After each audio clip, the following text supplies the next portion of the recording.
rolled over for me. Okay, me too. Good evening and welcome to this special board meeting.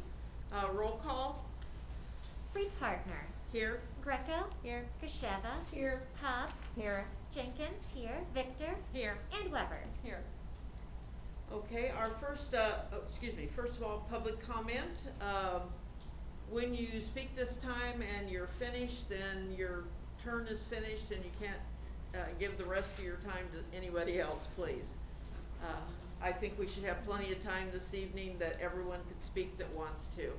So who would like to go first? Okay, Jennifer? Hi, I would just like to request that I see the forensic audit feasibility study is on the table. I would like to request that my tax dollars go towards a forensic audit.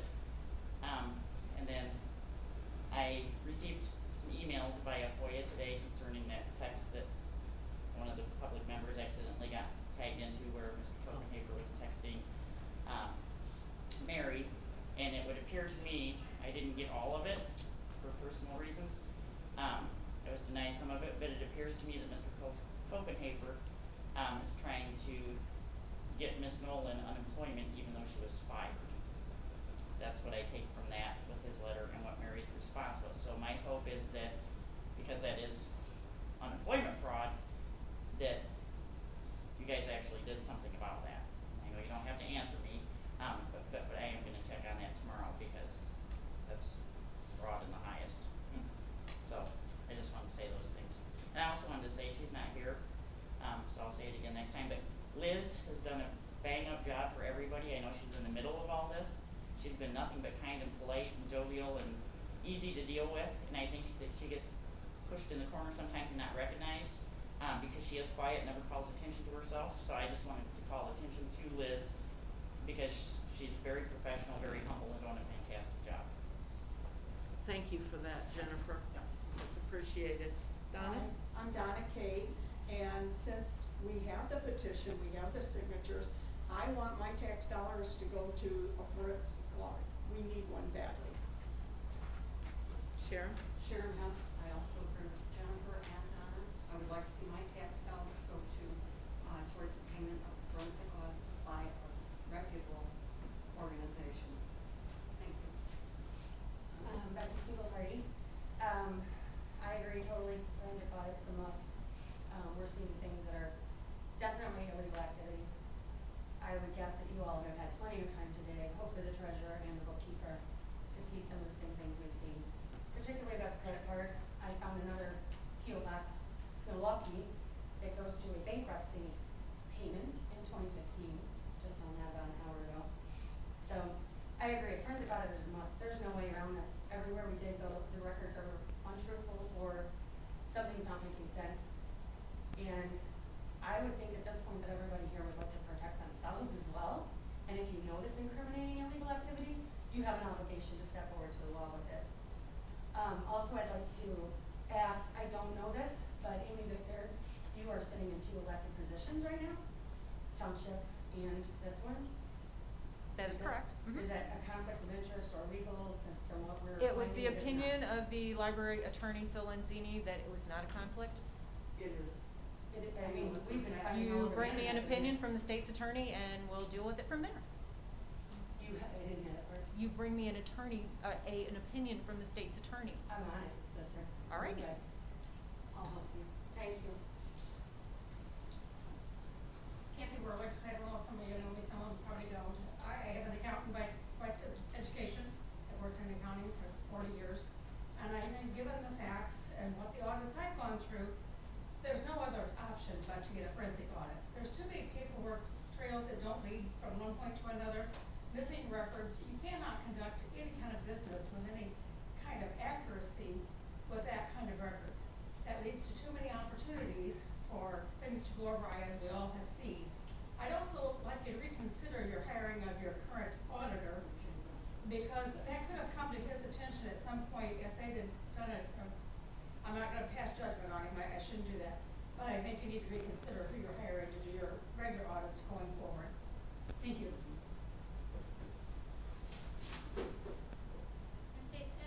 I've spoken a couple of times, just giving more of a perspective of the younger group that you care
What's your name again? I missed it, hon. Pardon me? Peg Berta. Peg Berta, thank you. And I'm last because usually I go first. First, I want to say thank you very much for allowing me to be part of that committee meeting last Friday to work on the director position. It was really interesting. It was a lot of fun, and I look forward again to being at that table next Friday when we make some further decisions. I know that there are other things that are happening, and as most of these, as everybody else has said, that a director would have a lot better place coming in if there was the finances solid, knowing that there are no questions. Remember that the audit can prove innocence as well as guilt, and to find that innocence would be fabulous. That's what I really hoped. That's what I hoped to begin with, was that there was the innocence in there, and finding and having those questions answered. I'm also concerned that the Finance Committee and the Policy Committee still have not met in the last month since the firing of the previous director. And that concerns me because without those meetings, then we don't know that there are changes in the financial procedures.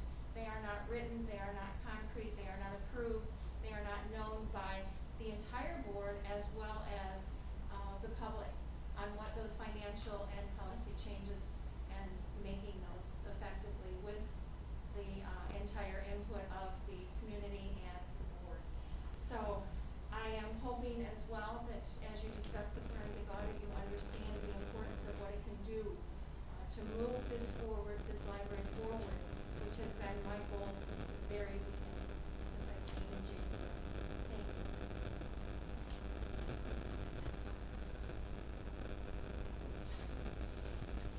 Is there anyone else? I think, well, I think just whatever it is.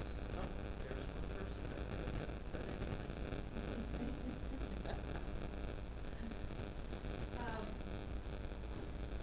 Erica Echeverria, been here 6 years. I'm from a small town in central Illinois. My kids are stepkids, but my stepson goes to school here, and we have always enjoyed coming here for kids programs with Hannah and all that, and summer programs. And it's really breaking my heart to see what's happened. I'm a teacher now over in Peru, but I live right here in town, and I know I guess a handful of you on the board, and I hope that you find it in your hearts to do the right thing. I know you're trying to do the right thing. I see it in your faces, and you're trying to clean up the mess that's been made. So I'm rooting for you. I really am.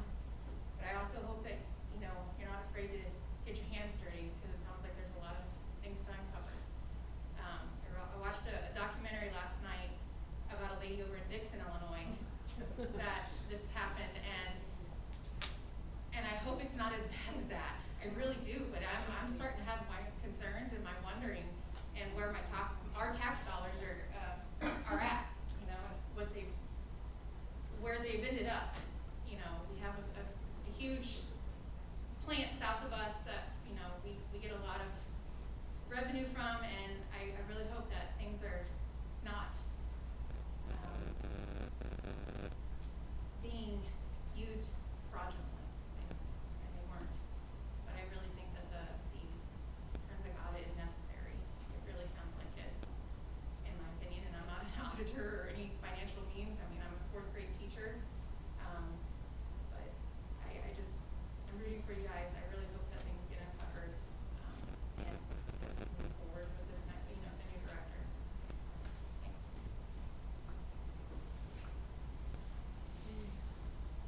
So that's it then. New business.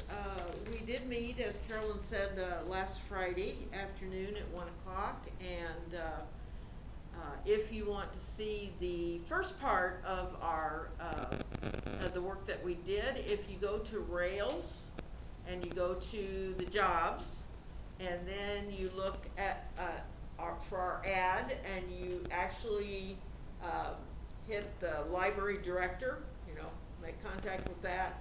Everything that we wrote up from last Friday is is on there in that job description. Now, what we're doing this evening is we're going to add the base, the bottom figure, the money-wise. So we'll go back in when we meet on Friday, and we will do that after we get a motion here to set that, minimum salary, for the library director. So I would entertain a motion. It's the recommendation of the search committee.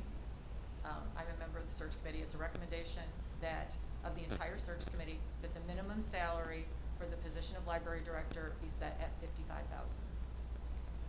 That could go up based on, experience, or more education. But no offer would be made to a position without full board approval. So I make a motion that we set the minimum salary to publicize this opening at $55,000. I second. Okay, roll call.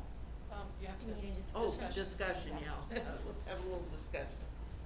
I'm perfectly fine with that. I do have one thing, I did look at the ad on Rails, and it's wonderful. It's very clear, it gets to all the major points.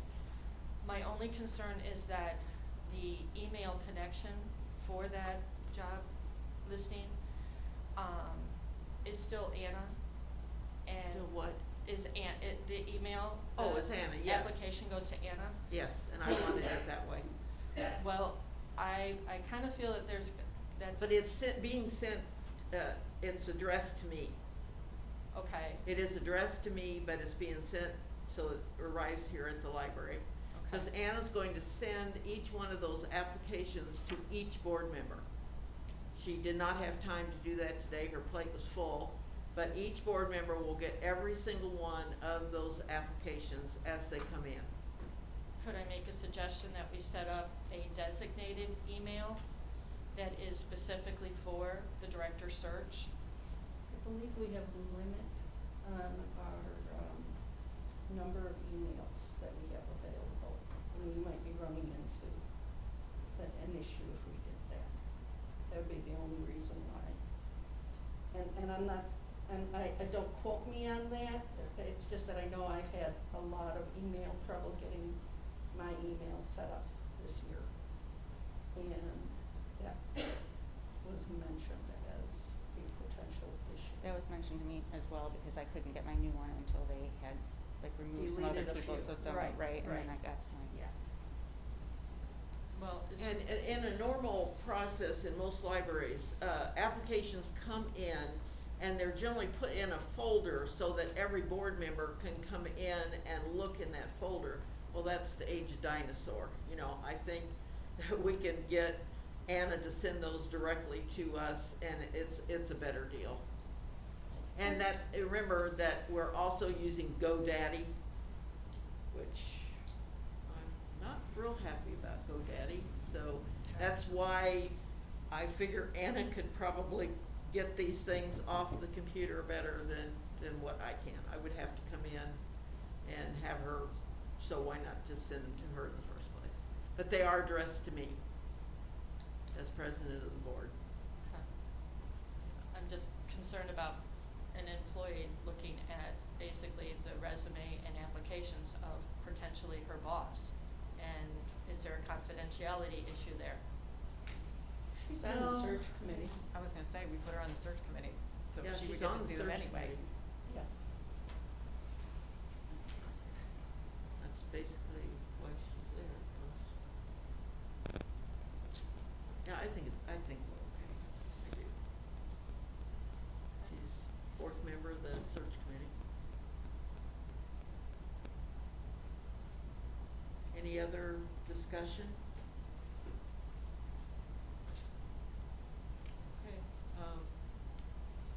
so roll call. Victor. Yes. Hobbs. Yes. Greco. Yes. Gasheva. Yes. Jenkins, yes, and free partner. Yes. Oh, and Weber, sorry. Yes. It's I'm blaming your husband. He's the one who told me I have to go No, out I of order. was noticing you did it. You did it right, thank you. That's, yeah. First time. All right, Okay, the next order of business is, I am going to appoint Lynn Hobbs, Margie Weber, and Mary Gajiva to a special committee to study the feasibility of a forensic audit. So, I would like those people to stay after the meeting, and we'll see if we can find a good first date to get started. Do I need to have a motion? No. Okay. It says I can appoint, I just appoint. Okay. Do I have anything else after that, just adjournment? Announce the. Well, the, Oh, yes, a memorial. Every year, the library has, that we've had a memorial ceremony, across the street. We've, tried to have donuts or some other, small goodies. So what we're gonna try to attempt on, Monday is to have a table outside the doors of the cultural center. And we have, Carol Green Hogus is, making cookies for us, and she's going to wrap each one individually so that, everything's kosher there. And then, I'm gonna spring for some water, and we're, got a couple coolers coming and ice, and so a little something to drink and, a cookie and nice way to Nice. end the ceremony, which we didn't get to have last year, and. What time? It's 11, isn't it? 11 o'clock. That's what I heard anyway. That's what, it usually was 11. 11. Okay. And so, if there are some board members who would commit to coming, that would be helpful. Okay, Margie, Lynn? Yeah, I'll I'll be be there. here. I'll be here. Okay, so there's 4 of us, which is good.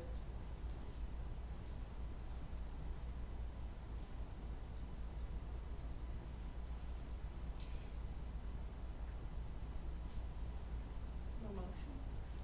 We'll Heather's busy writing there. Yeah. Let's not get her I'm good. disheveled here. Okay, so a motion for adjournment, please. Hold I'll on. move. Yep. Could I take a moment just to say something? And I kinda wanted to say this at the last meeting, but there was so much going on.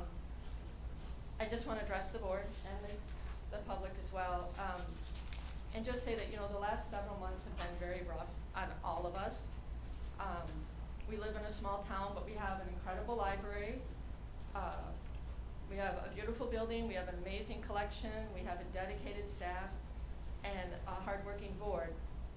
But with that comes some big responsibilities. I think it took us many years to get to the point where we're at, and it's going to take time to fix it. It's not gonna happen overnight, it's gonna take a lot of work and dedication.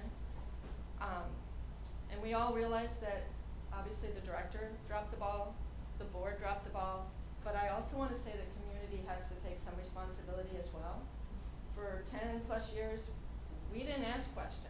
We didn't look into things, we didn't come to board meetings. So there's plenty of blame to go around in all of this, but we need to kinda stop pointing fingers, stop laying blame, and start working together to get on the same page of making our library better for everyone. For the staff, for the board, for the community, for the kids, and for future. I feel that we have to start looking at this as an opportunity. We now know better, so we can all kinda start doing better and kinda lift each other up and get through this. It's gonna take time, it's gonna take some work, but that was my whole point when I asked the questions and started, was that I just wanted things to be right. I want things to be better for our community, for everyone who comes in here. Adults, kids alike, all of it. And we have a beautiful opportunity with this building, with the funds that we have, to be able to do that. And we need to get on the same page and start looking forward. Devise a plan and conquer. So, this is what I want